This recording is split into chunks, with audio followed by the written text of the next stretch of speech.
বন্ধুরা, প্রতিদিনের মতো আমরা ফিরে এসেছি লক্ষ্মী কুটিরের রান্নাঘরে নতুন একটা রেসিপি নিয়ে।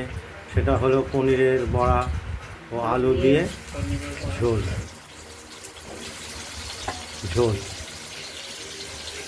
আমরা কড়াইতে তেল গরম করে তাতে ফোড়ন দিয়ে দিয়েছি, তেজপাতা, শুকনো লঙ্কা, জিরে, এবং এরপর আলুগুলো আমরা ভেজে নেব।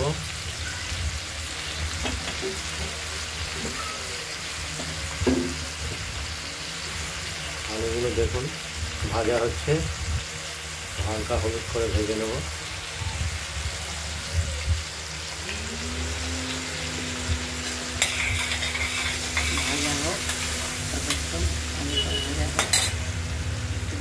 আমাদের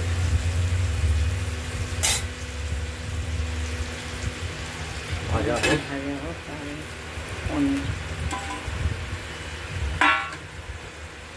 পনিরের বড়া দোকান থেকে ভাজা পনিরের বড়া কিনে আনা হয়েছে। এই বড়াটা দিয়ে আলু পনিরের ঝোল হবে, পনিরের বড়ার ঝোল।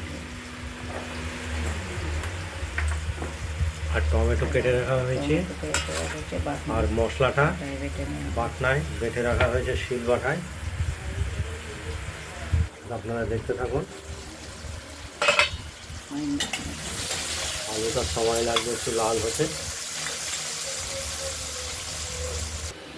আলুটা ভাজা হয়ে গেছে, টমেটোটা দিয়ে দিলাম, মশলাটাও দিয়ে দিলাম।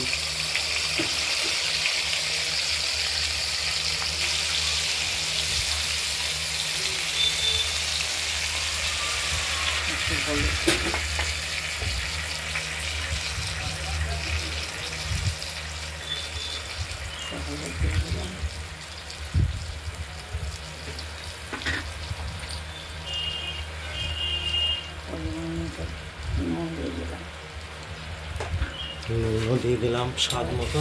এবার কষানো হয়,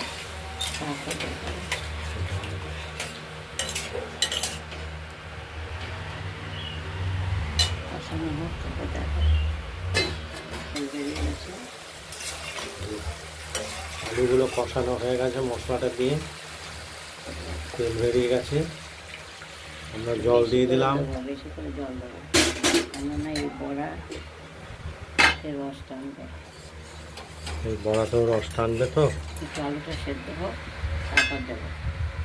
আলুটা হাফ সেদ্ধ হয়েছে, এবার বড়াগুলো দিয়ে দিলাম। পনিরের বড়া আলু দিয়ে ঝোল হচ্ছে, পনির দিয়ে ভাজা বড়া। আজ বৃহস্পতিবার, আমরা নিরামিষ খাই, তাই পনির, কাঁচা পনির বা ভাজা পনির করি। এগুলো কিছুক্ষণ ফুটে উঠলেই আমরা নামিয়ে ফেলবো। আলুটা সেদ্ধ হোক,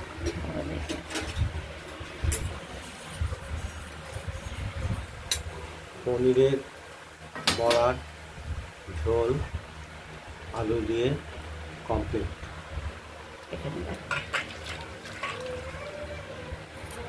আমরা এটা নামিয়ে ফেললাম। বন্ধুরা, আপনারা বাড়িতে ট্রাই করে দেখবেন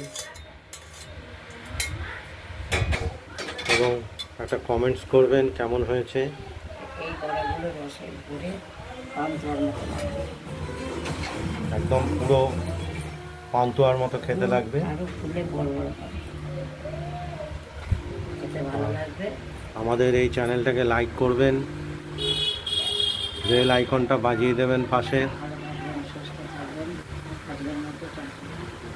আর আমাদের এই চ্যানেলটাকে সাবস্ক্রাইব করে রাখবেন। এই ধরনের নতুন নতুন রান্না যাতে দেখাতে পারি, তার একটা উৎসাহ পাবো।